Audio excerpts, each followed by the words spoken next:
येवल्यात मतदान केंद्राबाहेर मोठा राडा झाल्याचं समजतंय। एनसीपी आणि शिंदे सेनेमध्ये कार्यकर्ते भिडलेले आहेत। राष्ट्रवादी काँग्रेस, अजित पवार गट आणि शिवसेना शिंदे गटांच्या समर्थकांमध्ये हा राडा झाल्याचं समजतंय। बघा, मित्र पक्षच येवल्यामध्ये राडा करत असल्याचं आपल्याला पाहायला मिळतंय। मतदान केंद्राबाहेर हा राडा सुरू असल्याचं समजतंय।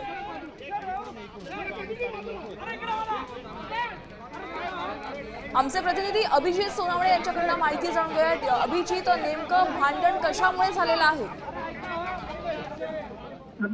येवला मध्ये आज सकाळपासून मतदानाची टक्केवारी खूपच कमी असल्याचं बघायला मिळत आहे। दुपारनंतर काहीशी गर्दी त्या ठिकाणी मतदारांची वाढायला सुरुवात झालेली होती आणि मतदान केंद्रामध्ये ये जा करण्यावरून उमेदवार आणि त्यांचे समर्थक आपापसात भिडले आणि अचानकपणे त्या ठिकाणी गोंधळाला सुरुवात झालेली होती आणि त्यामुळे पोलिसांना या ठिकाणी हस्तक्षेप करावा लागला आणि दोन्ही बाजूच्या समर्थकांना पोलिसांनी मध्यस्थी करत पांगवलेला आहे। मात्र आता त्या ठिकाणी मोठ्या प्रमाणात पोलिसांचा देखील बंदोबस्त तैनात करण्यात आलेला आहे।